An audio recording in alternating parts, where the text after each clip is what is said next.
O livro de Deuteronômio é o quinto livro da Bíblia e o último livro da Torá. Depois do êxodo do Egito, Israel ficou no Monte Sinai por 1 ano, fazendo uma aliança com seu Deus. E então eles tiveram uma viagem desastrosa através do deserto, e a geração do êxodo se desqualificou para entrar na terra que foi prometida a Abraão.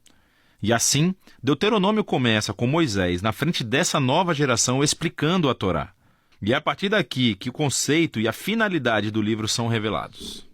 Deuteronômio é uma série de discursos de Moisés, onde ele chama a próxima geração de Israel à fidelidade na aliança com seu Deus. No centro do livro está uma coleção de leis, que são os termos da aliança entre Deus e Israel. Algumas das leis são novas, mas muitas são repetidas, vindas de leis dadas anteriormente no Monte Sinai. E é daí que esse livro recebe o seu nome, da palavra grega Deuteronomion, que significa segunda lei. Agora, cercando essas leis, há 2 seções externas do discurso de Moisés. Cada uma delas é dividida em 2 partes. Vamos nos aprofundar e ver como tudo se encaixa. Então, primeiramente, Moisés resume a história até agora e destaca a rebeldia da geração anterior, em comparação com a constante graça e provisão de Deus no deserto. E Deus trouxe a sua justiça sobre eles, mas não abandonou suas promessas da aliança. Depois disso, surge uma série de sermões muito intensos, onde Moisés chama essa nova geração para ser mais fiel do que seus pais foram à aliança. Ele relembra-os dos 10 mandamentos. E então, a peça central dessa sessão é uma famosa frase chamada o Shema. Moisés disse: "Ouça, Israel, o Senhor, o nosso Deus, é o Senhor único. E você deverá amar o Senhor, o nosso Deus, com todo o seu coração, com toda a sua alma e com toda a sua força." Isso se tornou uma oração diária muito importante no judaísmo e reúne todos os temas do livro. Portanto, a palavra ouça, ou Shema em hebraico, significa muito mais do que apenas ouvir. Seu significado inclui responder aquilo que você ouve. Em português nós diríamos, obedeça. E a palavra amor em hebraico também significa muito mais que apenas uma emoção ou sentimento. É uma decisão de devoção sincera a Deus, que envolve a sua vontade e as suas emoções, sua mente e o seu coração. Para Israel, a sua obediência e devoção a Deus serviria um propósito muito maior. A obediência às leis fará de Israel um povo único entre as nações, assim como Deus disse no Monte Sinai. Eles se tornarão um reino de sacerdotes. E Moisés agora diz: mas como? Israel tem a chance de seguir as leis para mostrar ao mundo inteiro a sabedoria e a justiça de Deus. A outra ideia-chave no Shema é que Israel foi chamado para obedecer e ser fiel somente ao Senhor, ou, literalmente, em hebraico isso significa que Deus é único. Agora, no contexto, o Senhor é o único Deus a quem Israel deve adorar e obedecer. Israel está prestes a entrar na terra de Canaã, onde as pessoas adoram deuses que representam todos os aspectos diferentes da criação, o sol, o clima ou o sexo e a guerra. E na opinião de Moisés, adorar esses deuses degrada os humanos e destrói as comunidades. Mas adorar o Deus de Israel, que é o Criador e Redentor, levará a vida e bênçãos.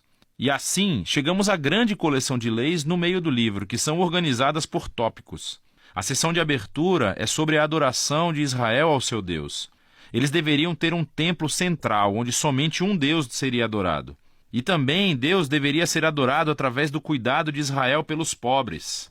Assim, por exemplo, todos os israelitas deveriam dar 1/10 da sua renda anual para o templo, mas outro 10º deveria ser reservado a cada 3 anos e dado aos pobres. E esses eram os tipos de leis que colocavam Israel na linha de frente da justiça em comparação com seus vizinhos antigos. E tudo estava relacionado à sua adoração a Deus. A próxima seção descreve as qualidades de caráter dos líderes de Israel. Assim, os presbíteros, os sacerdotes, os reis, todos foram colocados sob a autoridade das leis da aliança. E Deus disse que reforçaria essa autoridade, enviando profetas para supervisionar os líderes. Assim, em contraste com os vizinhos de Israel, onde os reis eram considerados divinos e a própria lei da nação, os líderes de Israel estavam subordinados à lei e aos profetas. Depois disso, há uma grande parte das leis sobre a vida pública de Israel. Há regras sobre o casamento, a família e os negócios, e também sobre a justiça social, sobre o seu sistema legal e o que deveriam fazer para proteger as viúvas, os órfãos e os imigrantes. E elas terminam com mais leis sobre adoração. Agora, aqui estão algumas dicas sobre como ler todas essas leis. Lembre-se, em primeiro lugar, que estes são os termos da aliança no Monte Sinai, dada especificamente ao Israel antigo, vivendo em uma cultura muito diferente da sua. E por isso, não será útil comparar essas leis com as nossas leis modernas, que são de uma cultura bem diferente. Pelo contrário, essas leis foram dadas para separar Israel. Por isso, precisamos comparar essas leis com as leis dos vizinhos de Israel, como a Assíria ou a Babilônia. E quando você faz isso, de repente, as leis que pareciam duras ou estranhas se tornam muito mais claras. Você vê que Deus está empurrando Israel para um nível de justiça mais elevado do que antes. E, finalmente, tente discernir quais princípios centrais de sabedoria ou justiça estão subjacentes a qualquer lei particular, e você descobrirá algumas coisas bem profundas. Aqui está uma tarefa para obter pontos extras.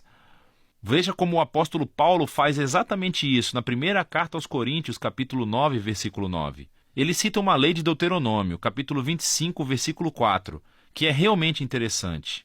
Então, de volta a Moisés. Depois de ler todas as leis, ele emite um desafio final para que Israel ouça e ame seu Deus. Primeiro, ele emite um aviso e um ultimato. Se Israel ouvir e obedecer ao seu Deus, tudo dará certo. Muita bênção divina. Mas se eles não escutam e se rebelam, haverá fome, pragas, devastação e, por último, o exílio da terra. E então Moisés toma uma decisão. Ele diz: hoje eu coloco diante de vocês toda a vida ou morte, bênção ou maldição, bondade ou maldade. Portanto, escolham a vida amando ao Senhor seu Deus e escutando o que ele diz. Mas então Moisés diz: sei que depois que eu morrer, vocês vão se rebelar e se afastar de Deus e sofrer o exílio. O que é meio deprimente, mas, novamente, ele já convive com essas pessoas há muito tempo e fica claro que as suas esperanças não são muito altas. Mas nem tudo está perdido, diz Moisés. Um dia, quando Israel estiver no exílio, Moisés diz que eles poderão voltar para o seu Deus, que, em suas palavras, circuncidará os seus corações, para que possam amá-lo de todo o coração e alma e para que possam viver. Essa é uma metáfora vívida, que diz que algo está fundamentalmente errado com o coração de Israel. É teimoso e duro, e é a mesma coisa que está errada com o coração de toda a humanidade. E isso vem desde a rebelião no jardim. Os humanos ganharam autonomia de Deus. Eles queriam definir o bem e o mal por si mesmos, e como resultado eles arruinaram o mundo bom de Deus. Mas um dia, Moisés diz, Deus vai fazer algo para transformar os corações do seu povo, para que eles possam verdadeiramente ouvir e amar a Deus de coração, e possam ser trazidos de volta à vida verdadeira. E esta é a promessa mencionada pelos últimos profetas bíblicos, Jeremias e Ezequiel, a esperança de um novo coração. Então Moisés termina o seu discurso com um poema de advertência e depois de bênção. Ele sobe uma montanha e morre, e assim a Torá chega ao fim. Todas as tensões principais da história bíblica estão em vigor, mas ficaram totalmente sem solução. Então, quando é que o descendente da mulher virá para derrotar o mal? Ou como Deus vai salvar o mundo inteiro e abençoar todas as nações através dessa família? E como pode a santidade de Deus se reconciliar com pessoas que são continuamente rebeldes? E como Deus vai transformar os corações do seu povo? Você tem que continuar a ler para descobrir. Mas por enquanto, é disso que se trata o livro de Deuteronômio.